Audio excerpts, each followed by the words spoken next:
What's good, Jags fam? UCF Jaguar coming at you guys from GenJag.com, and the Jaguars face off against the Panthers this Thursday at Everbank Field for Game 3 of the preseason. So in this video, we're going to preview what to look out for. So let's get it.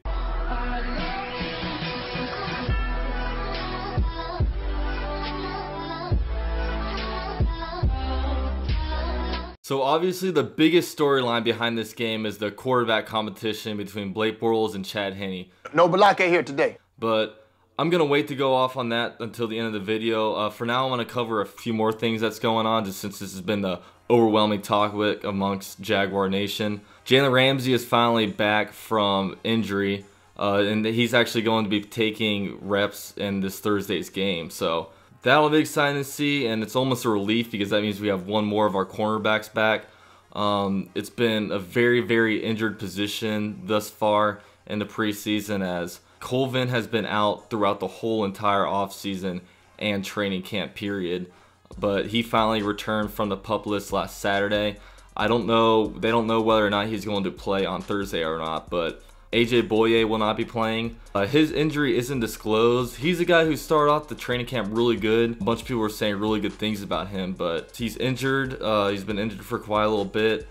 They're not disclosing his injury, so I don't know what the hell to think about that. Going to the offensive side of the ball and to the running back position, I really expect Corey Grant to be able to get a lot of snaps this game, because if Chris Ivory truly is going to be our number 2 running back, which is what I probably think he's going to be, he's going to be Leonard Fournette's backup. If he somehow gets injured this game, then all of a sudden you have Leonard Fournette injured, Chris Ivory injured, and TJ Yeldon injured. And if the Jaguars are planning on keeping TJ Yeldon, then that means their top 3 running backs are injured. So I really expect to see Grant get a lot of looks. I'm going to be really interested to see how he does, mainly in pass protection, because that's, I think, the biggest thing that's going to be holding him back from having a roster spot.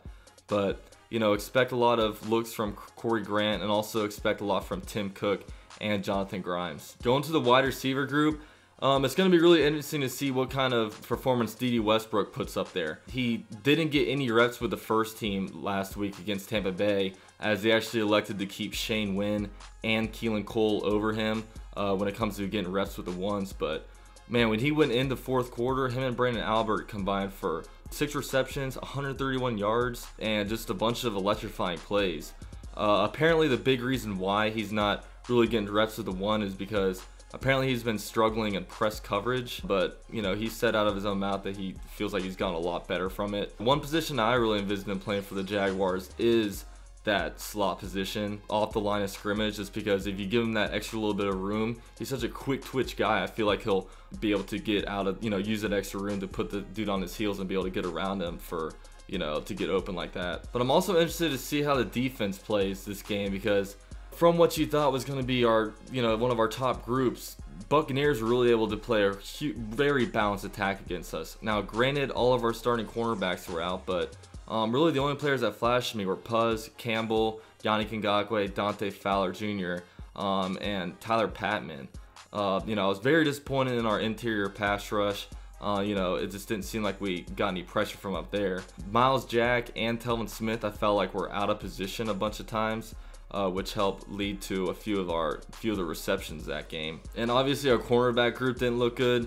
Now, like I said, granted, we're playing with like Brian Dixon in there, and like he was getting his ass whooped all training camp by Mike Evans, and our safeties, that didn't really stand out too much to me. It's not like they gave up anything big, but I just want to see a better combined overall performance by the defense. All right, so now let's get into the quarterback competition.